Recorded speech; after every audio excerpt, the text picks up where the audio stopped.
The Kalasha, Kalash, are a small Indo-Aryan tribal community living in 3 remote valleys of Chitral, northern Pakistan, known for a distinct polytheistic religion, vibrant festivals, and unique dress and social customs that sharply differ from their Muslim surroundings. Their population is only around 7,000 people, which makes them Pakistan's smallest ethno-religious minority, and a fragile culture under pressure from modernization and religious conversion. Location and population. The Kalasha live in the Hindu Kush mountains, mainly in 3 valleys of Chitral district: Khyber Pakhtunkhwa, Bumbaret, Mumret, Rumbar, Rukmu, and Birio, collectively called Kalasha Desh. Estimates for their numbers usually range between about 3,800 and 7,500, counting those who speak the Kalasha language. This makes them one of Pakistan's smallest and most endangered ethnic groups. Ethnic origin and language. The Kalasha are classified as a Dardic Indo-Aryan indigenous people, linguistically and historically linked to other Indo-Aryan groups of the region,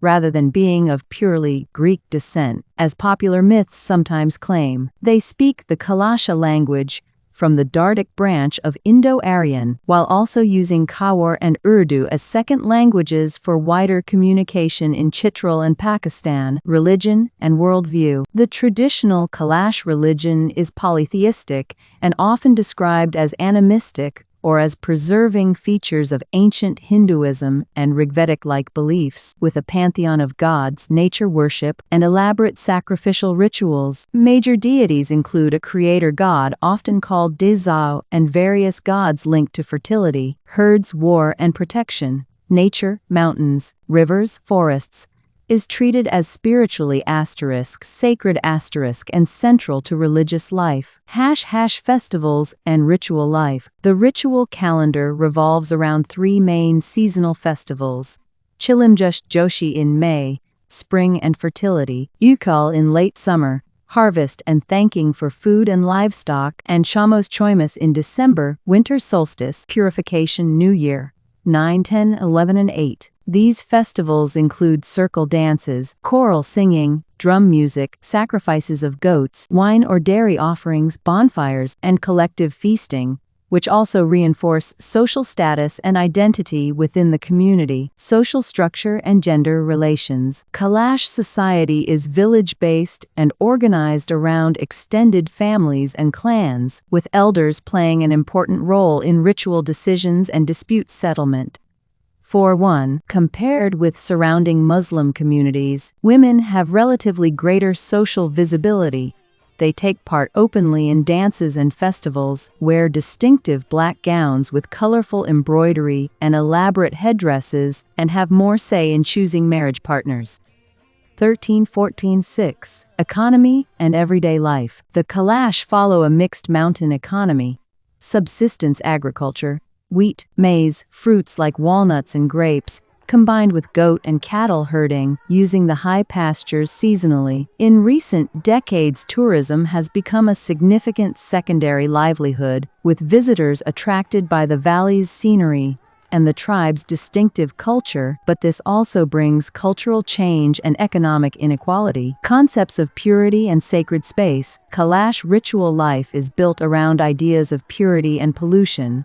Certain spaces, such as higher mountain pastures and specific shrines, are considered pure, while childbirth and death involve pollution that requires special purification rites. Villages contain wooden shrines, altars, and sacred groves where offerings and sacrifices are made, and some valleys, especially Birir, are regarded as more conservative in preserving traditional ritual rules. Concepts of purity and sacred space. Kalash ritual life is built around ideas of purity and pollution. Certain spaces, such as higher mountain pastures and specific shrines, are considered pure, while childbirth and death involve pollution that requires special purification rites. Villages contain wooden shrines, altars, and sacred groves where offerings and sacrifices are made, and some valleys, especially Birir, are regarded as more conservative in preserving traditional ritual rules, dress, art, and material culture. Kalash women are known for long black woolen dresses decorated with bright ornaments adorned with shells and ornaments. 1314, wooden architecture, carved effigies, and decorated grave markers are characteristic of Kalash villages, reflecting both artistic skill and religious symbolism related to ancestors and the spirit world. Relations with Islam and modern pressures. Over the last century, a significant portion of Kalasha-speaking people have converted to Islam, creating a category of sheikhs, Muslim Kalash, who are now numerically more than half of all Kalasha speakers. While the practicing polytheists remain a small minority, the community faces multiple pressures: proselytization and social pressure to convert, schooling that often sidelines their languages, and intrusive tourism that sometimes exoticizes or commodifies their culture. Preservation and legal status. The Kalash are officially recognized as an ethnic and religious minority in Pakistan, and various NGOs, scholars, and activists work on language documentation, cultural preservation, and heritage-based tourism. Despite such efforts, low population, economic marginalization, and rapid external influences mean their traditional religion, language, and customs are considered highly vulnerable and in need of sustained protection.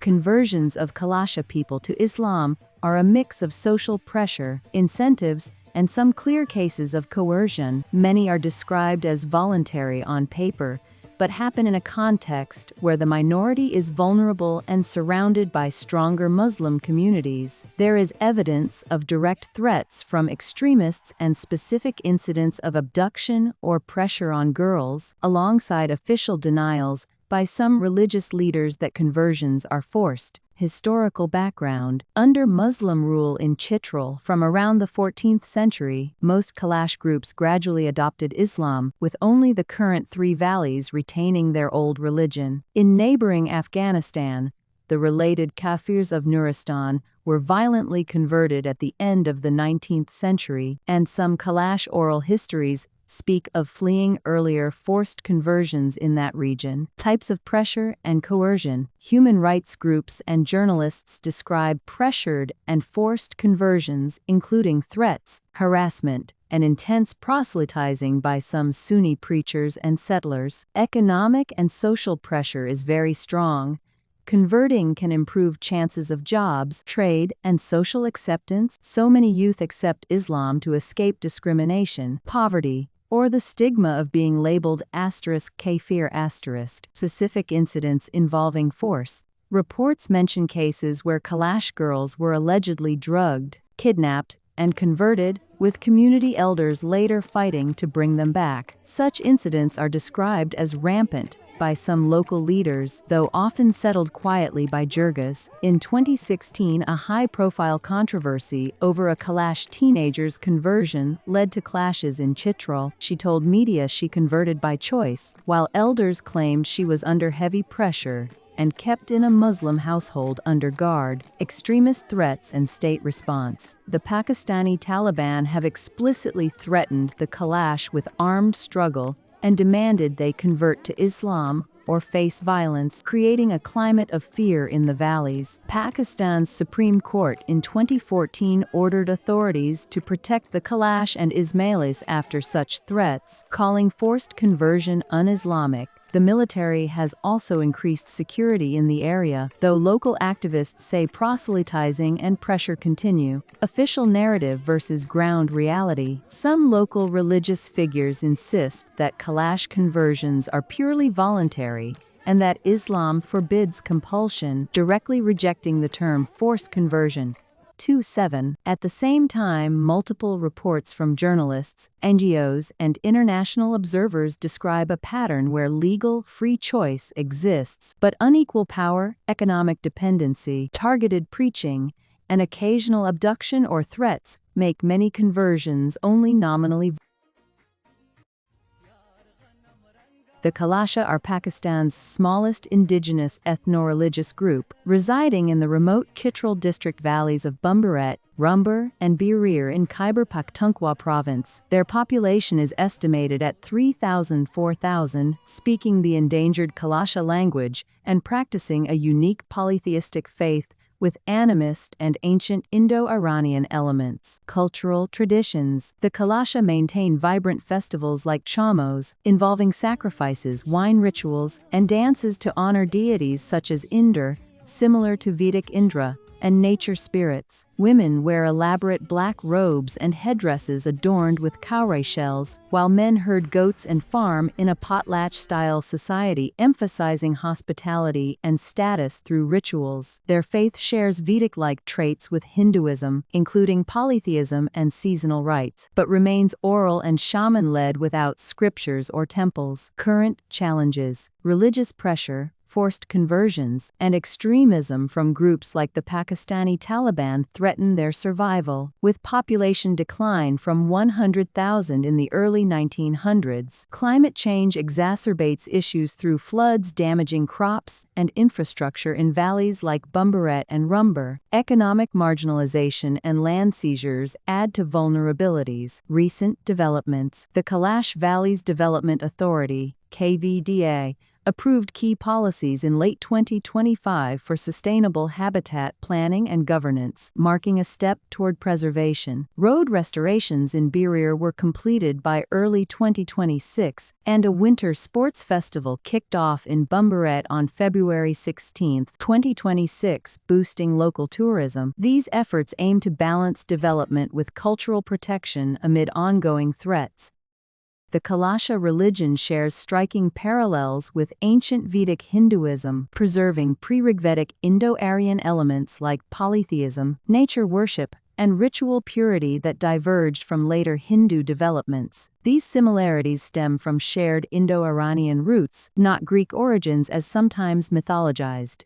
Correspondences. Kalasha gods mirror Vedic deities: Indra, thunder warrior god protecting vineyards like Soma myths; Sajigor, Shiva Sajiv, mountain lord; Yama, death realm guardian; and Varuna, cosmic order, a supreme creator. Dezau oversees lesser maloths, spirits, akin to Hindu pantheons with Brahma-like oversight. Ritual practices. Both emphasize purity-impurity, for example, during menstruation, birth, death requiring cleansings, outdoor altars under sacred trees, juniper oak, goat sacrifices, and shaman-led invocations treating deities as visitors. Sacred drinks feature prominently. Kalasha wine parallels Vedic Soma, along with fire rituals and ancestor feeding via crows. Festivals and beliefs. Seasonal festivals like Chamos, winter solstice, echo Vedic rites with dances, offerings, and purity taboos for women entering sacred spaces. Animism blends with reverence for mountains, rivers, and fairies, resembling Hinduism's animist folk layers, though Kalasha faith lacks karma, reincarnation, or scriptures.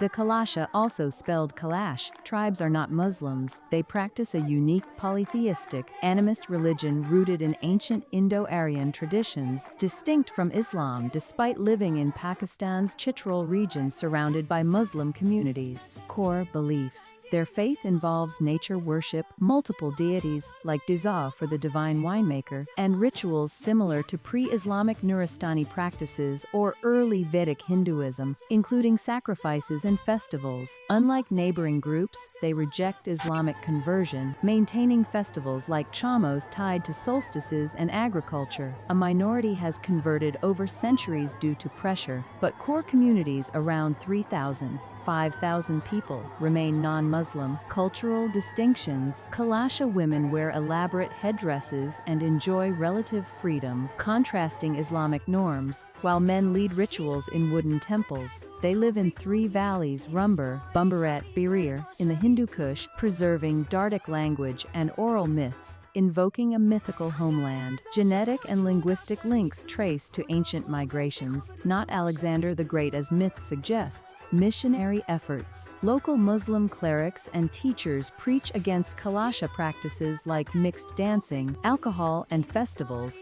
labeling them infidel and urging conversion through schools and mosques, now numbering 18 in valleys. Sunni Islam has spread rapidly, with surveys showing 300 conversions in 3 years, 2015 to 2018, shrinking non-Muslims from 4,100 to 3,800. Intermarriage and youth. Kalasha girls often convert upon marrying Muslim men, for example, tourists or locals. As families rarely object, accelerating population decline. Young people are vulnerable via mixed schools teaching Islamic studies without alternatives like ethics. Extremist threats. Pakistani Taliban have issued death threats since the 2010s, demanding conversion or elimination, with attacks, land seizures, and clashes. For example, 2016 riots. 678. Despite government protections and court interventions, historical disdain as kafirs persists, fueling violence and forced migrations. Saving the Kalasha tribe from forced or coerced conversions requires a mix of local protections, global advocacy, and cultural reinforcement, building on efforts like Pakistan's land bans and UNESCO nominations already in place. Government protections. Enforce strict bans on land sales to outsiders in the three valleys. Bumburet, Rumber, Birir, to prevent economic displacement that drives conversions. Secure quotas for Kalasha in education, jobs, and Nadra identity recognition as an indigenous ethnic group, not just religious minority, to build self-sufficiency. Expand security patrols against Taliban threats, while funding separate cultural schools teaching Kalasha history over Islamic studies. Community empowerment. Promote ecotourism and wine agriculture exports with revenue sharing to reduce poverty-fueled intermarriages, where women often convert. Educate youth on oral traditions and festivals via community-led programs, countering missionary influences in mixed schools. Strengthen tribal councils to mediate marriages and enforce cultural rights. Preserving women's roles and rituals. International support. Lobby UNESCO for full World Heritage status on Kalasha culture to unlock global funding and monitoring. NGOs like Cultural Survival can fund reforestation, disaster resilience versus floods, climate change, and legal aid against extremism. Diaspora and advocates should amplify reports from NCHR to pressure Pakistan for indigenous rights policies. Diplomatic advocacy. India's Ministry of External Affairs could raise Kalasha rights in bilateral forums and UN sessions,